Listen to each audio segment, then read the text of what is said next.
নমস্কাৰ আপোনালোক সকলোকে জ্ঞানৰ টুকুৰা ইউটিউব চেনেলৰ মজিয়ালৈ স্বাগতম জনালোঁ। আজি আমি আলোচনা কৰিম অসম তথা উত্তৰ পূব ভাৰতৰ এখন বৃহৎ মহানগৰ গুৱাহাটীৰ বিষয়ে। গুৱাহাটী অসম ৰাজ্যৰ লগতে উত্তৰ পূব ভাৰতৰ এখন ডাঙৰ মহানগৰ। ইয়াক প্ৰাচীন কালত প্ৰাগজ্যোতিষপুৰ নামেৰে জনা গৈছিল। ই উত্তৰ পূব ভাৰতৰ বৃহত্তম মেট্ৰপলিটান এলেকা। গুৱাহাটী ভাৰতৰ দ্ৰুতগতিত বিকাশ হোৱা চহৰসমূহৰ ভিতৰত অন্যতম। এই চহৰ ব্ৰহ্মপুত্ৰ নদীৰ কাষতে অৱস্থিত। গুৱাহাটী চহৰ চাৰিওফালে পৰ্বত পাহাৰৰ লগতে নদ নদীৰে আগুৰি আছে। বৰ্তমান সময়ত অৰ্থাৎ 2020 চনত গুৱাহাটীৰ জনসংখ্যা 23 লাখৰো অধিক। গুৱাহাটী উত্তৰ পূব ভাৰতৰ সাংস্কৃতিক কেন্দ্ৰ, ঐতিহাসিক মন্দিৰসমূহৰ চহৰ, উত্তৰ পূব ভাৰতৰ প্ৰৱেশদ্বাৰ। ইয়াৰ লগতে গুৱাহাটী অৰ্থনৈতিক, বাণিজ্যিক, ৰাজনৈতিক, প্ৰশাসনিক, পৰ্যটন, গৱেষণা, শিক্ষা আৰু ঔদ্যোগিক কেন্দ্ৰবিন্দু হিচাপে জনাজাত। উত্তৰ পূব ভাৰতৰ অন্য স্থানসমূহলৈ যাবৰ বাবে গুৱাহাটী এক প্ৰধান বিকল্প।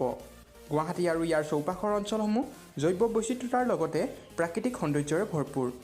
গুৱাহাটী নীলাচল পাহাৰত অৱস্থিত কামাখ্যা মন্দিৰ ভাৰতৰ অন্য প্ৰসিদ্ধ মন্দিৰসমূহৰ ভিতৰত অন্যতম। পৃথিৱীৰ আটাইতকৈ সৰু নদীদ্বীপ উমানন্দ অসমৰ গুৱাহাটীতে অৱস্থিত, যি ব্ৰহ্মপুত্ৰ নদীৰ প্ৰায় সোঁমাজত আছে। ভাৰতৰ অন্য ঠাইসমূহৰ দৰে গুৱাহাটীতো বহুতো ওখ ওখ বিল্ডিং আছে। গুৱাহাটীত 10খনতকৈ অধিক খেলপথাৰ আছে। ইয়াৰে ভিতৰত 2খন আন্তঃৰাষ্ট্ৰীয় ক্ৰিকেট ষ্টেডিয়াম আৰু এখন মাল্টিপাৰ্পজ ষ্টেডিয়াম ফুটবল আৰু এথলেটিক্স গেমছৰ বাবে। গুৱাহাটী উত্তৰ পূব ভাৰতৰ এক প্ৰধান শৈক্ষিক কেন্দ্ৰ। ইয়াত ভাৰতীয় প্ৰযুক্তিবিদ্যা প্ৰতিষ্ঠান, গুৱাহাটী IITৰ দৰে বিশ্বস্তৰৰ শিক্ষানুষ্ঠানৰ লগতে গুৱাহাটী বিশ্ববিদ্যালয় আৰু কটন মহাবিদ্যালয়ৰ দৰে গুৰুত্বপূৰ্ণ শিক্ষানুষ্ঠান অৱস্থিত। গুৱাহাটীৰ বৰ্তমান সাক্ষৰতাৰ হাৰ 91.47%। উত্তৰ গুৱাহাটী আৰু গুৱাহাটীৰ মুখ্য চহৰখনক সংলগ্ন কৰিবৰ বাবে ব্ৰহ্মপুত্ৰ নদীৰ ওপৰত নিৰ্মাণ কৰা হৈছিল শৰাইঘাট দলং 1962 চনত এটা ৰেল কোম্পানীৰ অধীনত।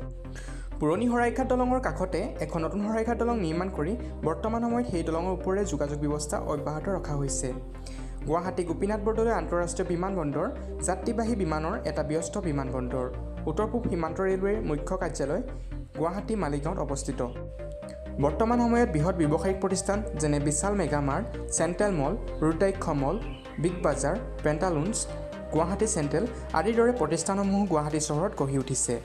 গুৱাহাটীত বৰ্তমান আন্তৰ্জাতিক ব্ৰেণ্ড ৰেডিছন ব্লু, দেশৰ বিখ্যাত তাজ হোটেলৰ প্ৰতিষ্ঠানৰ দ্বাৰা নিৰ্মিত বিভান্তা নামৰ 3খন পঞ্চতাৰকাযুক্ত হোটেল আছে।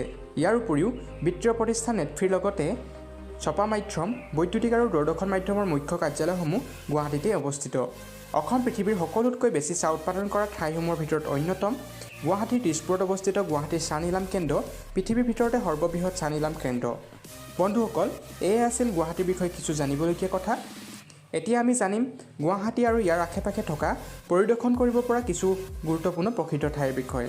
ইয়াৰ ভিতৰত কামাখ্যা মন্দিৰ, পৃথিৱীৰ আটাইতকৈ সৰু নদীদ্বীপ উমানন্দ, অসম ৰাজ্যিক সংগ্ৰহালয়, অসম ৰাজ্যিক চিৰিয়াখানা, বশিষ্ঠ মন্দিৰ, নৱগ্ৰহ মন্দিৰ, ফেঞ্চি বাজাৰ, একলেণ্ড amusement of water park, Guwahati science centre, Srimanta Sankardev Kalakshetra, Deepor Beel, সাজু পোৱা মক্কা, শৰাইঘাট দলং, নেহেৰু পাৰ্ক, গুৱাহাটী তাৰকাগৃহ, চান্দুবি বিল, পবিতৰা বন্যপ্ৰাণী অভয়াৰণ্য, ডক্টৰ ভূপেন হাজৰিকা সমাধিক্ষেত্ৰ, বালাজী মন্দিৰ ইত্যাদি।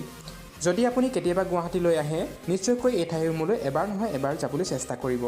বন্ধুসকল, এয়ে আছিল গুৱাহাটীৰ বিষয়ে কিছু জানিবলগীয়া গুৰুত্বপূৰ্ণ কথা, লগতে কিছু পৰিদৰ্শন কৰিবলগীয়া প্ৰসিদ্ধ ঠাই। আশা কৰোঁ এই ভিডিঅ'টোৰ জৰিয়তে আপোনালোকে গুৱাহাটীৰ বিষয়ে কিছু জানিব পাৰিলে। যদি আপোনালোকৰ এই ভিডিঅ'টো ভাল লাগিলে তেন্তে নিশ্চয়কৈ এটা লাইক কৰিব, লগতে জ্ঞানৰ টুকুৰা ইউটিউব চেনেলটো ছাবস্ক্ৰাইব কৰি কাষতে থকা বেল আইকনটো প্ৰেছ কৰি দিব। পুনৰ এটা নতুন ভিডিঅ'ৰ সৈতে লগ পোৱাৰ প্ৰতিশ্ৰুতিৰে আজি ভিডিঅ'টো ইমানতেই শেষ কৰিলোঁ।